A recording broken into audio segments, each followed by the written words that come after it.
Imagina ser uma estrela em ascensão no mundo da ginástica e em um instante a promessa de uma carreira brilhante ser destruída devido a uma queda horrível que marcou o mundo. Embora a busca pela perfeição seja vista como o caminho do sucesso na ginástica artística, no caso de Helena Mokina, essa busca implacável se tornou a sua pior inimiga. Então, antes de eu começar, já sabe, já se ajeita na cadeira e já deixa o like para não esquecer depois.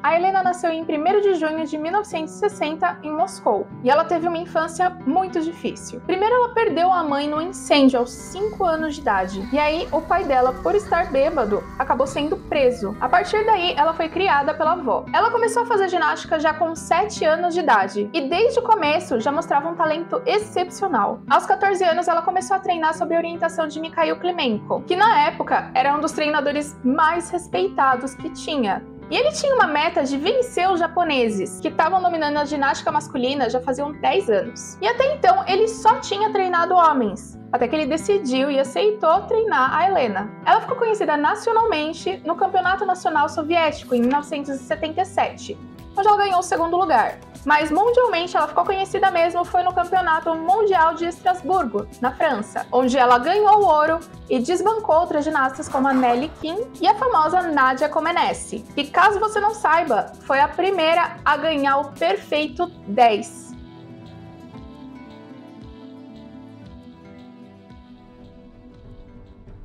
A Helena tinha um treinamento exaustivo de 16 horas por dia, sem descanso aos finais de semana, e era pressionada por todos os lados, desde políticos até as forças armadas da Rússia. Isso porque naquela época estava rolando a Guerra Fria, e os Estados Unidos e a União Soviética disputavam a influência ideológica, econômica e bélica pelo mundo. E por incrível que pareça, os esportes estavam inclusos nisso. Então, os Jogos Olímpicos, eles serviam como palco para ver quem era melhor nessa disputa. O problema é que quem estava lá disputando eram os atletas. E aí você pode imaginar a cobrança que caía em cima deles, para que eles fossem cada vez melhores. E a Helena realmente foi. No Mundial de Estrasburgo, em 78, a Helena ganhou 5 medalhas, sendo 3 delas de ouro. Fora 4 movimentos novos que ela inseriu no esporte. Ela agora era uma das favoritas para os Jogos Olímpicos em Moscou, que aconteceria em 1980, dali 2 anos. A jovem prodígio da ginástica soviética. Ela era conhecida pela sua incrível habilidade e dedicação.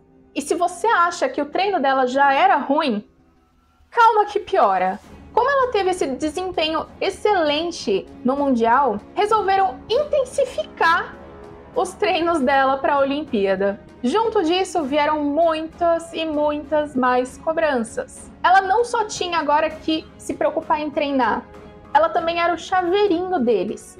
E ela tinha que fazer tudo quanto é tipo de propaganda que os bonitos mandavam. Ou seja, praticamente ela não tinha descanso. Então, com o corpo em exaustão, as chances de um acidente acontecerem só aumentavam. Ela era obrigada a treinar mesmo que ela tivesse sofrido alguma lesão. Até que ela lesionou a perna numa competição. Só que, como é de se esperar, eles não deram tempo para ela se recuperar. E continuaram pressionando ela a fazer todos os saltos, a criar movimentos novos e focar nas Olimpíadas. Porque ela precisava vencer. E mesmo implorando para os médicos não removerem o gesso dela, ela foi ignorada. E mesmo depois, quando ela teve que fazer uma cirurgia de emergência nessa perna, mesmo com um raio-x mostrando que ela não tinha se recuperado ainda, eles forçaram ela a continuar nos treinos para as Olimpíadas. E se não ficou claro até agora, os interesses dos soviéticos iam além das competições e das medalhas. Eles estavam cagando para o bem-estar dos atletas,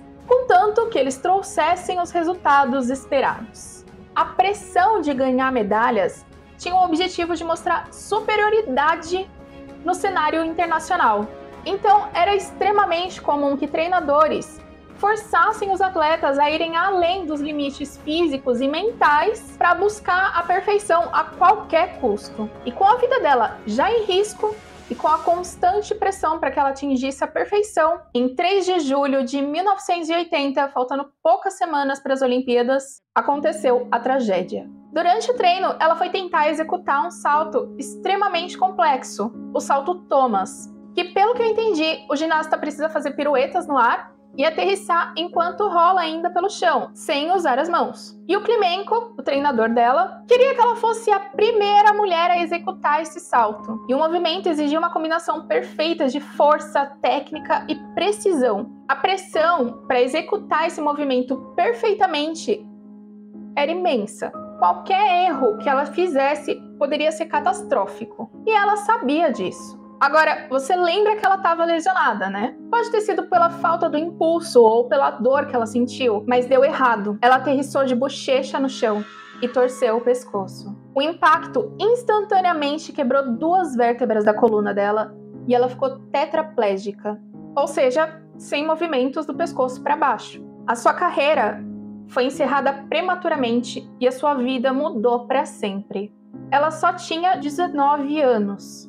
A Helena passou meses no hospital, enfrentando uma longa e dolorosa recuperação. E eu acho que até mesmo uma depressão, porque ela sentia culpa. E eles tentaram abafar o caso, esconder o máximo possível. E quando eles divulgaram alguma coisa, tentaram minimizar tudo isso, dizendo que ela não tinha se recuperado de uma lesão anterior e que por isso ela não participaria das Olimpíadas. Olha que absurdo!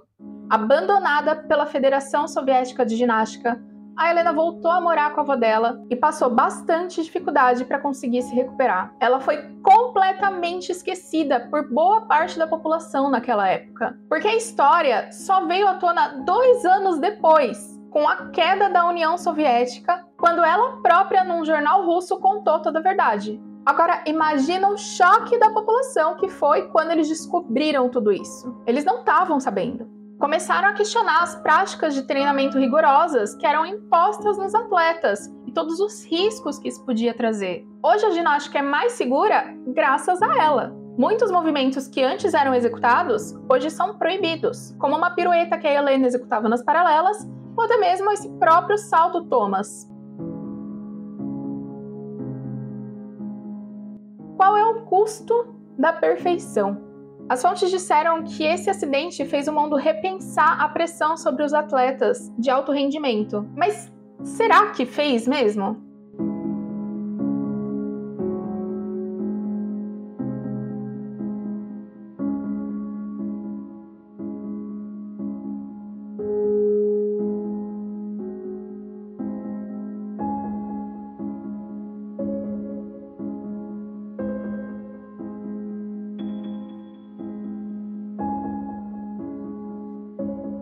A Helena, por fim, faleceu de uma parada cardíaca super jovem, aos 45 anos de idade, em decorrência de complicações da sua deficiência.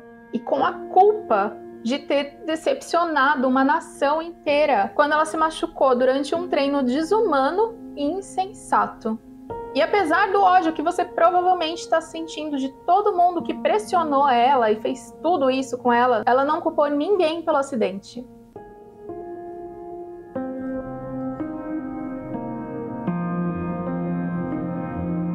Enquanto ela estava caída no chão, ela disse que a primeira coisa que ela pensou foi: graças a Deus, eu não vou para as Olimpíadas. E se você gostou desse vídeo, comenta aqui e compartilha com seus amigos. E até o próximo vídeo.